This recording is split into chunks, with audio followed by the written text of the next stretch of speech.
right, news broke on Thursday that Urban Meyer, former Ohio State, Florida, Utah, Bowling Green head coach, who had all his success in college football, winning national championships, he is going to be the next head coach of the Jacksonville Jaguars. I like this move, but I didn't think it was going to happen. To be totally honest with you, I did not think Urban Meyer was going to be the head coach of the Jacksonville Jaguars. And my reasoning was not that it wasn't an enticing job because they have the number one overall pick. They've got some young talent, and they've got a ton of cap. They got not only the number one pick, they've got like 5 top 100 picks, or even maybe top 60 picks, whatever it may be. They got a ton of good draft capital, like 11 picks total. They've got all like $100 million in cap room. You're going to get Trevor Lawrence. So those things on itself, I thought made the Jacksonville Jaguars job very enticing. But I didn't think Urban Meyer was going to take it because I didn't think he would want anything to do with the Khan family.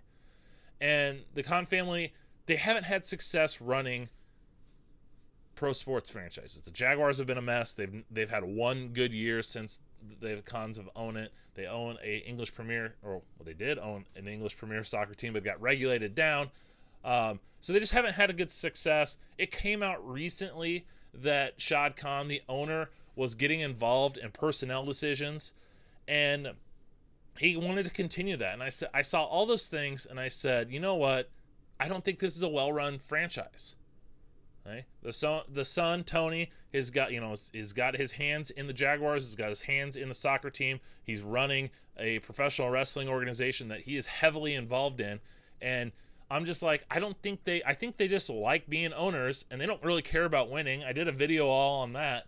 And so that's why I didn't think Urban Meyer would go there, especially since Shad Khan said he wants to continue having personnel decisions. And I thought Urban Meyer would say, I'm staying far away from that as I can. Now, it turns out he didn't. And so I'm assuming that if Urban Meyer is going to take a head coaching job and the owner says, I want personnel decisions, Urban Meyer is going to say that's a deal breaker for me. And so I'm assuming that he told Shad Khan that he has complete personnel control. And so if that's true, I like this move. I think the Jaguars knocked this one out of the park. And some people will criticize this move and say, Urban Meyer, college coaches don't have success. Urban Meyer, the Athletics got a piece by Stuart Mandel that talks about how Urban Meyer can't handle, losing, and he's so distraught over that. He's built winning teams. He built Utah up in those 2 years. He built Bowling Green. It's not like he came in, they won every single game that year. He hasn't lost lately, and it's affected him.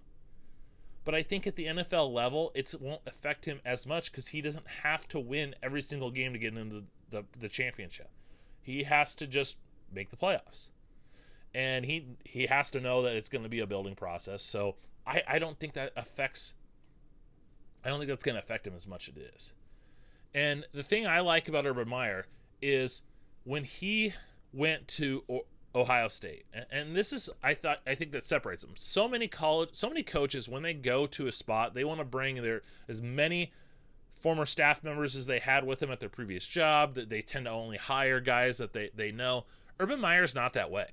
When he got hired at Ohio State, the coaches that he brought in haven't worked for him before. Tom Herman was the offensive coordinator at Iowa State. He had never worked with Urban Meyer before. He's the offensive coordinator. When Herman left, he brought in Kevin Wilson, who had been at Oklahoma, who had been the head coach at Indiana. Ryan Day, who's now their head coach, came in. He was working with Chip Kelly at the Eagles with the 49ers. Larry Johnson, their defensive line coach, came from Penn State. Mike Vrabel was an assistant on their staff at one point. He hadn't worked with Urban Meyer. So Urban Meyer doesn't have to hire his own guys. So I saw reports that, he's collecting the guys that he used to work with. That's not going to happen. I trust Urban Meyer to hire a good coaching staff that's going to help him. Now, there is reports out there that he's bringing in Scott Linehan as his offensive coordinator. And on the surface, I don't like that move because Scott Linehan has not been a good offensive coordinator lately. He was with the Lions, he was with the Cowboys, and he had his most recent successes with the Cowboys, and that was a ground and pound team that had Dak Prescott in his rookie year, and they got Ezekiel Elliott, so they focused on running the game and ball control because they didn't have the great defense.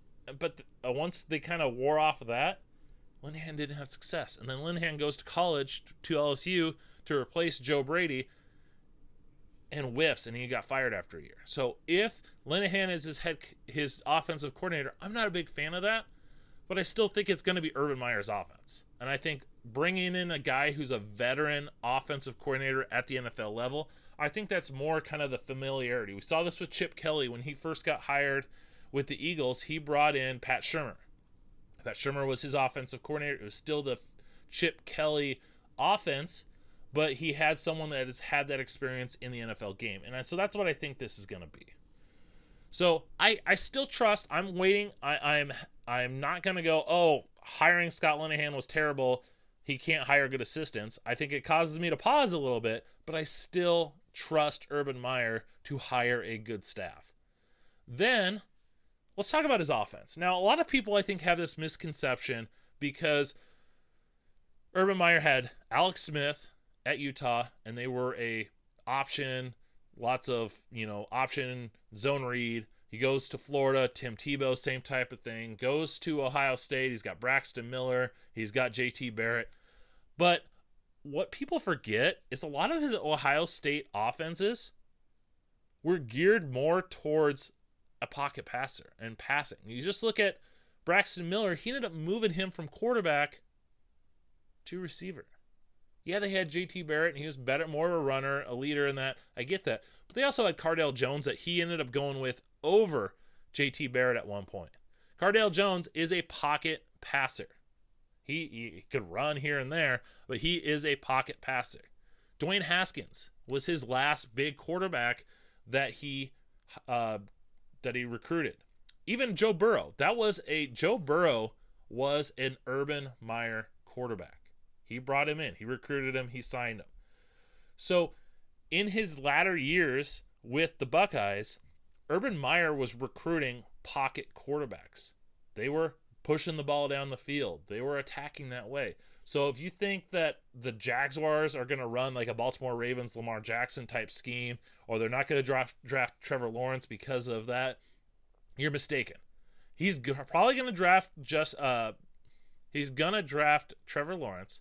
I know there's some thoughts, is he going to draft Justin Fields? He never coached Justin Fields. That's a Ryan Day guy. Ryan Day got him to come in when he got hired. So sure enough, I'm sure Ryan Day will say, hey, Justin Fields is awesome. You should take a look at him, blah, blah, blah, blah.